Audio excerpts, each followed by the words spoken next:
They're the former anti-corruption police officers who in 2015 left their jobs to spend more time with their families. But Emma Coles and Sam Hutchison quickly found that they missed the adrenaline rush of their former jobs. And after setting up their own detective agency to catch out cheating partners 5 years ago, the spy mums are in high demand and they join us now. Good morning. Good morning. So, spy mums, you didn't really like that title first of all, but now you kind of like it, right? We've come to love it, yes. OK.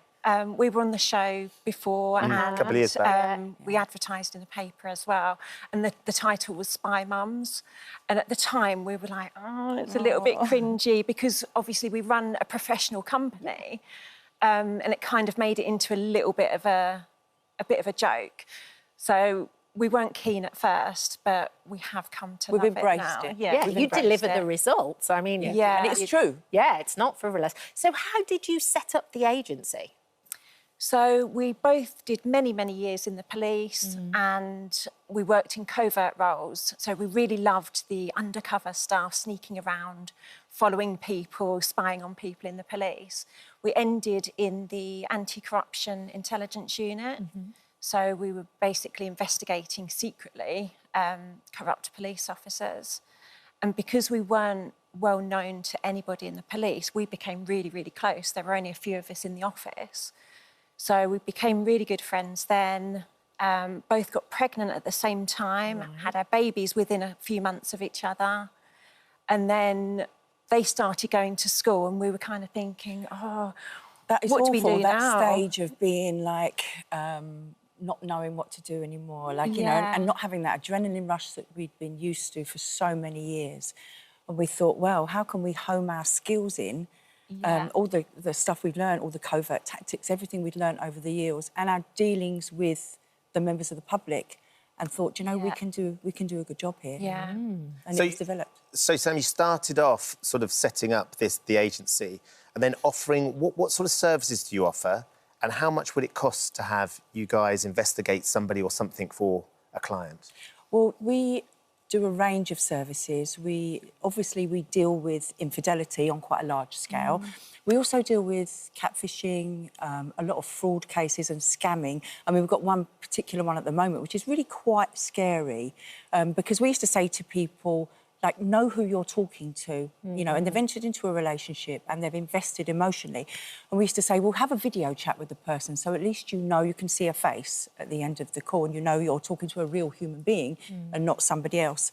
But this has progressed now and we're dealing with a client now who has had that video call with the person, but it's not a person, it's a bot. And it's AI so has been AI used. is now making things even harder. Yeah. And he's had a conversation and believed that conversation with that person.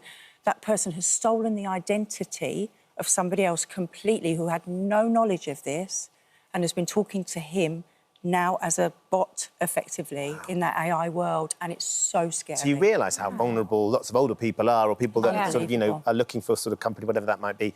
But in order to do that, what would I have to pay if I had somebody that I wanted you to go and investigate?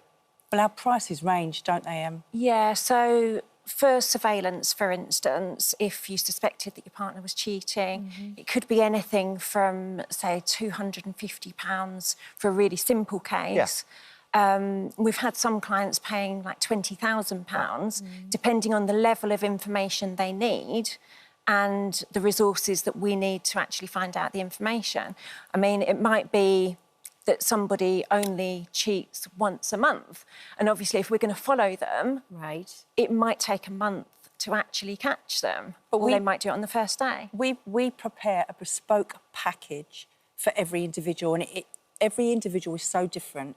And every case that we get presented with is so different. Yeah. So you can't give like just a general price because it varies so much, like Emma said. Yeah. And it's not just relationships that you investigate either. There's lots of other different cases, right? Yeah.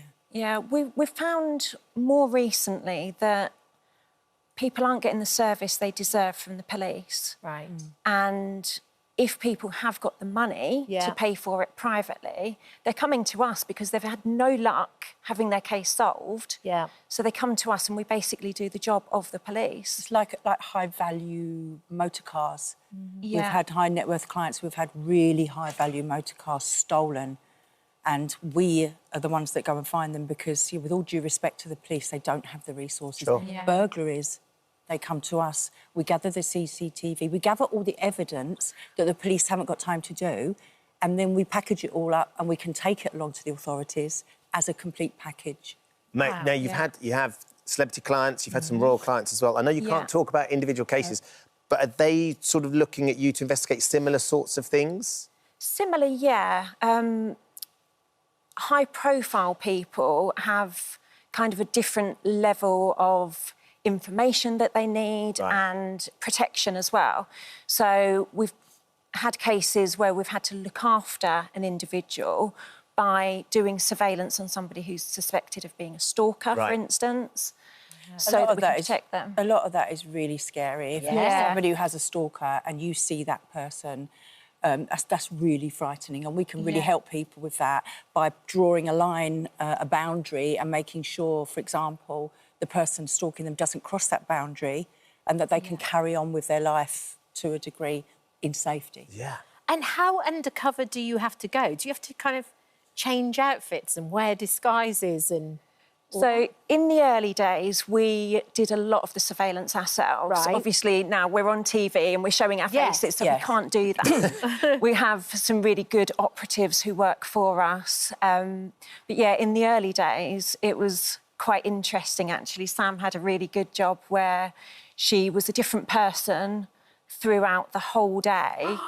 7 outfit changes. No, yeah. That's more than even I did.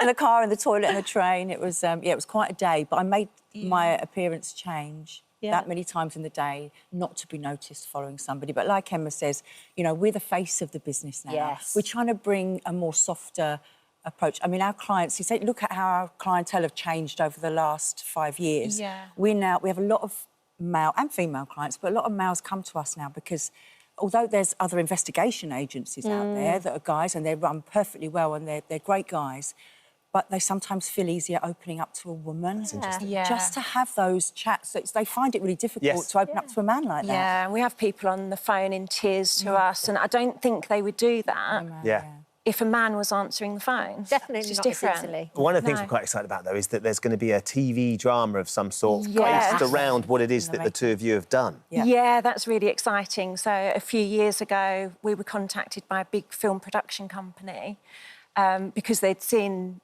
what we're doing. So, yeah, that's all in progress at the moment. We're sitting down with the writers and that's all being made. It's going to be a fictional drama. So the question is, who'd play you?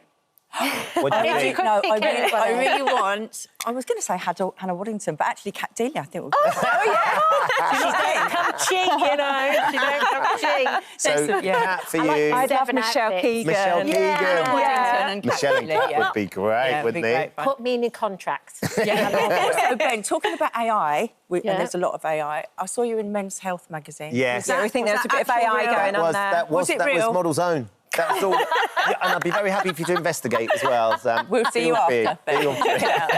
Thank you both for coming in. Thank you so much. Glad everything's going so well, and I'm sure we'll have you back when the drama's on as well. Definitely. Thank you for visiting our This Morning YouTube channel. We upload new content every day, so go ahead and hit that subscribe button so you don't miss out, and we'll see you in the morning.